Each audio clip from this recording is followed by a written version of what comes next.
Halo teman-teman, berjumpa kembali di channel kami Konten Kreatif. Kali ini kita akan membahas mengenai gerak eksionom pada tumbuhan. Nah, bagaimana pembahasannya? Yuk kita simak saja langsung video berikut ini.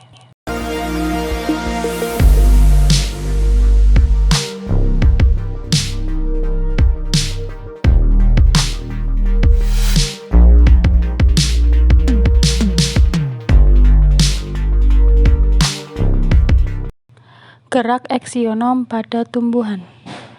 Salah satu ciri makhluk hidup adalah bergerak.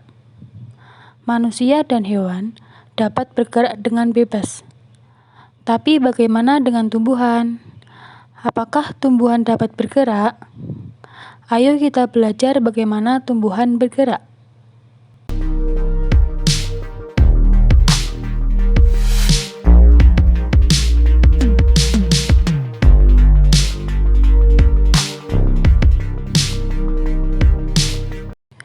Oke, langsung saja kita masuk ke dalam materi. Gerak eksionom adalah gerak pada tumbuhan yang dipengaruhi rangsangan dari luar tumbuhan, yaitu dari faktor-faktor lingkungan.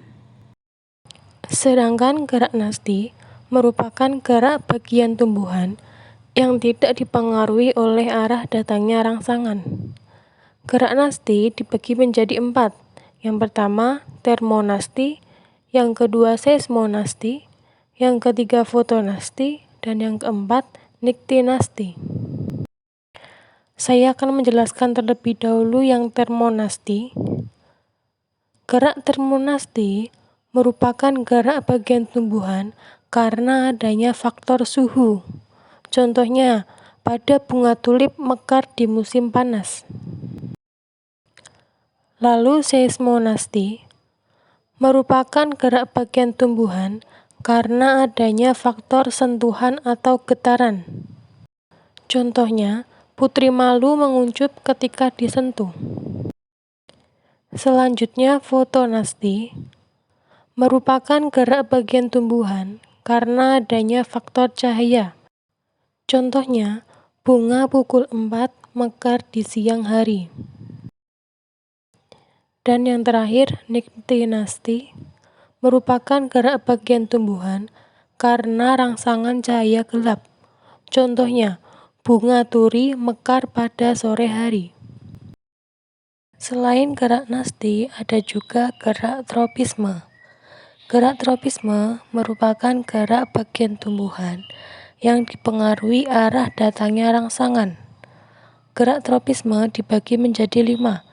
Yang pertama fototropisme, yang kedua geotropisme, yang ketiga midrotropisme, yang keempat tikmotropisme, dan yang kelima gemotropisme.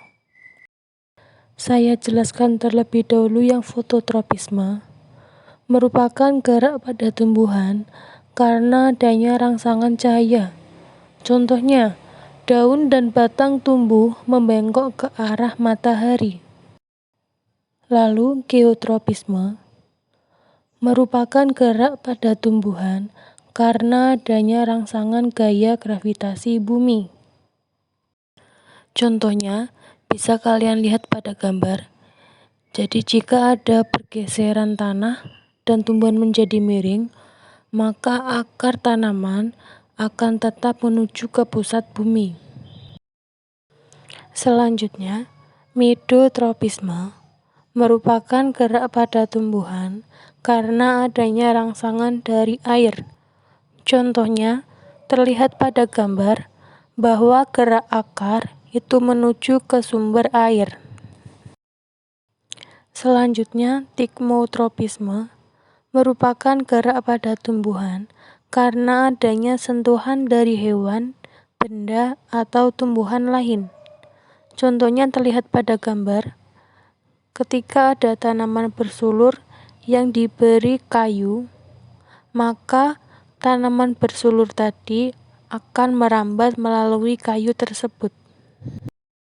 Dan yang terakhir ada gemotropisme, merupakan gerak pada tumbuhan karena adanya rangsangan dari bahan kimia. Contohnya, serbuk sari menuju pangkal putik. Setelah gerak tropisme, yang terakhir ada juga gerak taksis. Gerak taksis merupakan gerak perpindahan tumbuhan karena adanya rangsangan yang diterima. Gerak taksis positif itu apabila perpindahan tumbuhan menuju arah datangnya rangsangan. Sedangkan gerak taksis negatif itu apabila menjauhi arah datangnya rangsangan. Gerak taksis dibagi menjadi dua. Yang pertama fototaksis dan yang kedua kemotaksis.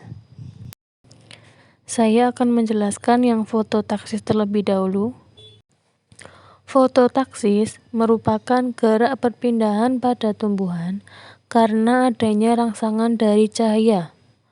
Contohnya, Euglena mengikuti cahaya matahari. Selanjutnya, kemotaksis merupakan gerak perpindahan pada tumbuhan karena adanya rangsangan dari senyawa kimia. Contohnya, pergerakan gamet menuju ke sel telur saat penyerbukan. Nah, selesai sudah pembahasan kita kali ini mengenai gerak-gerak yang ada pada tumbuhan. Bagaimana teman-teman? Mudah bukan? Semoga videonya bermanfaat ya. Jangan lupa like, comment, and subscribe. See you next video.